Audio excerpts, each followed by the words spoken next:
What's correct, like it's your boy Broshmo, just in case you did not know so, and we're talking about start sits. This is the running back portion of that. We got a lot of running backs out. Aaron Jones, even Jamal Williams, Derrick Henry, we got Chris Carson and Saquon Barkley. So we really need to know who to start because fantasy playoffs are fast coming. We need to be ready for that. So let's see what we can do. But before we do that, go ahead, become a bro and subscribe if you enjoy the content, and if you are in fact enjoying this video, leave a thumbs up, helps me get discovered. It's much appreciated, much obliged. Be active in the comments. I love discussing football, especially fantasy football.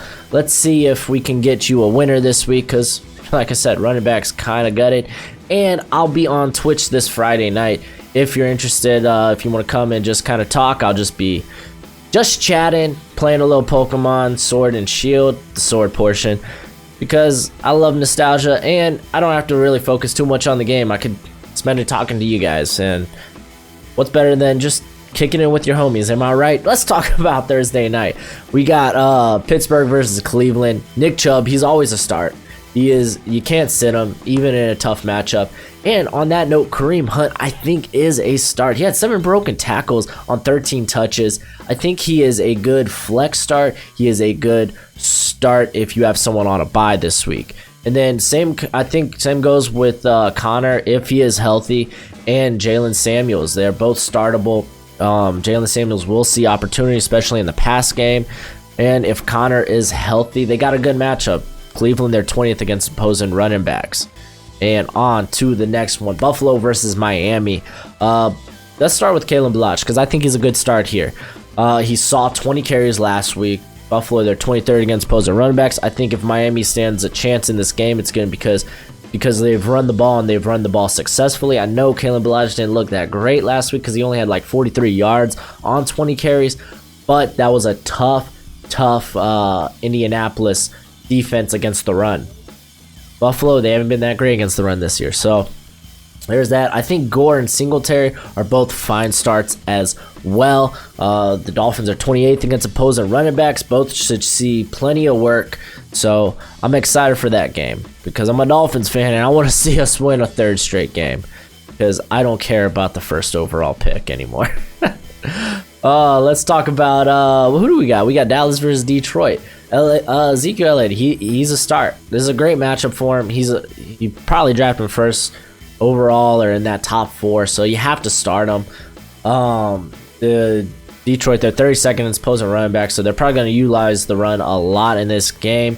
As for Tony Pollard, he should be on your bench as a handcuff, or if Zeke were to go down, you're just kind of waiting. He's a good handcuff. The same goes for like Alexander Madison, Raquel Armstead. These guys should be on your benches.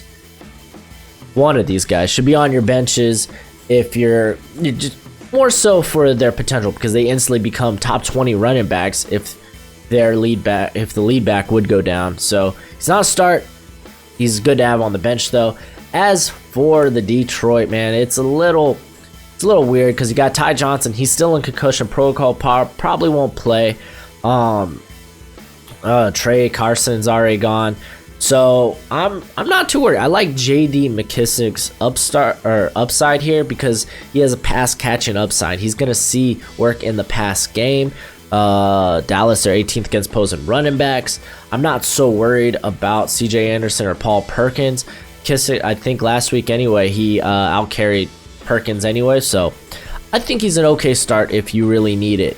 On to the next game. We're talking Jacksonville versus the Colts in a very interesting one. Fournette, you start him. He's a number 1. He's a running back 1 at this point, regardless of the matchup. As for Marlon Mack, the dude's a start, man. He's been steady this whole year. He's a solid running back 2 in this matchup. Again, Jacksonville, they're middle of the pack. Hines, though, Naheem Hines, he's a sit. He doesn't offer a lot. I mean, he does as a pass catcher, but he doesn't really get enough work to make him fantasy relevant.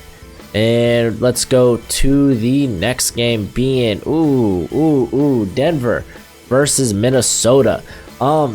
This is tough. I think Philip Lindsay and Royce Freeman, they're both startable. I like the upside though of Lindsay. He's got bigger upside, and this is a very tough matchup because you would think Freeman would be the red zone back, but it is in fact Lindsay who has more touchdowns. So, you could Royce Freeman might be a flex play at best this week, and then Dalvin Cook. You always start Dalvin Cook. He's a great option right now. He's the #1 pass option in Minnesota, so you gotta love that. On to the Saints versus the Buccaneers. Alvin Kamara, he's a start, duh. You probably spent a top 4 pick on him. He's got the reception upside.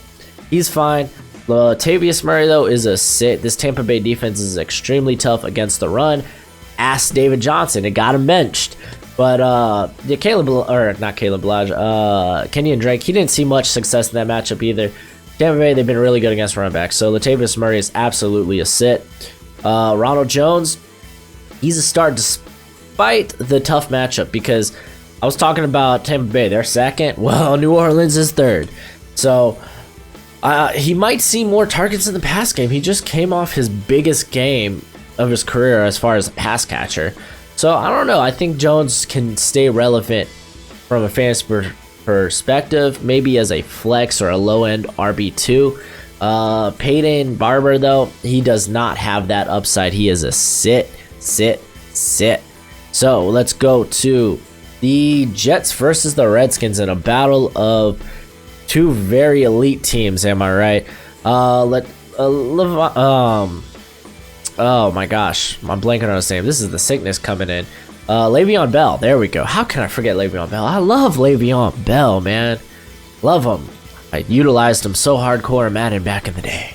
But he's a start. Purely on the volume basis, he gets enough as a pass catcher and as their lead rusher, so he's always going to be a start.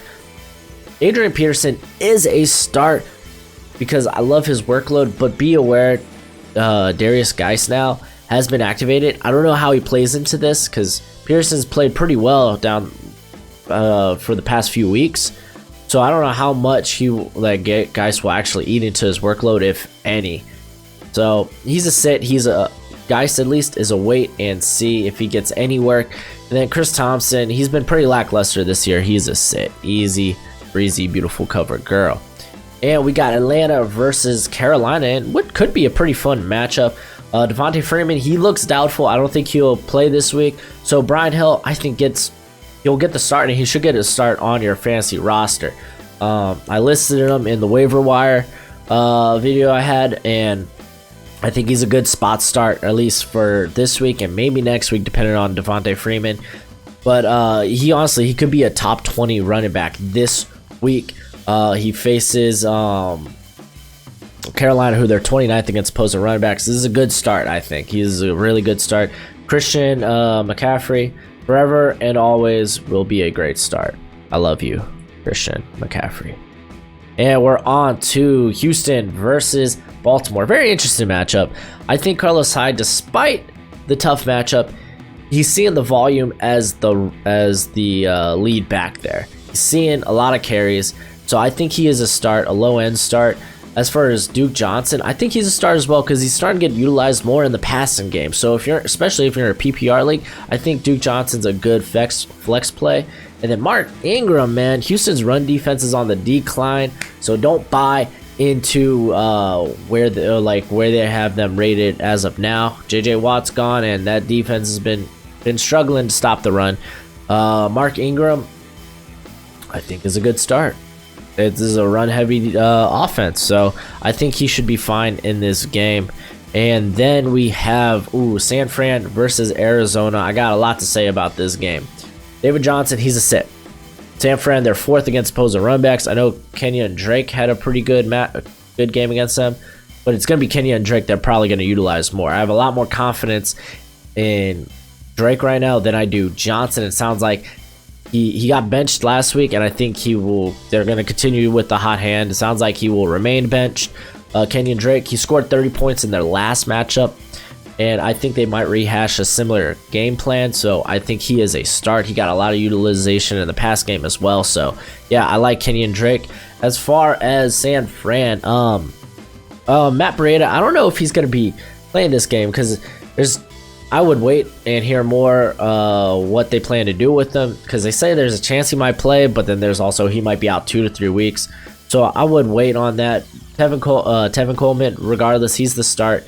He becomes a good running back too if Breda is out. Because dude, Arizona, they're 22nd against opposing running backs, so it's a good start. And then Raheem Mostert, if Breda is out, he becomes a good flex or low end start, because we've seen San Fran, they like to utilize 2 backs. So if there's no Breda, then Mostert's the next in line there. On to the Bengals versus the Raiders. Joe Mixon, you're a start simply because this dude in Finley's debut got 32 touches. Yeah, he's just gonna see a lot of work. That's all it is. Joe Mixon, you're the new Frank Gore. And Josh Jacobs, he's been a good start all year. Bengals, they're 30th against opposing running backs, so go ahead and do your thing, man. Do your thing, boo-boo. And we're on to New England versus Philly. Sony Michel, he carries a lot of upside just because he gets a lot of carries. Doesn't do a lot with those carries, but it is what it is. I think he does have that upside and a tough matchup. I think he's a start, low-end start. Rex Burkhead, though, he gets too few opportunities. He is a sit. And James White, he has the reception upside. We all know it.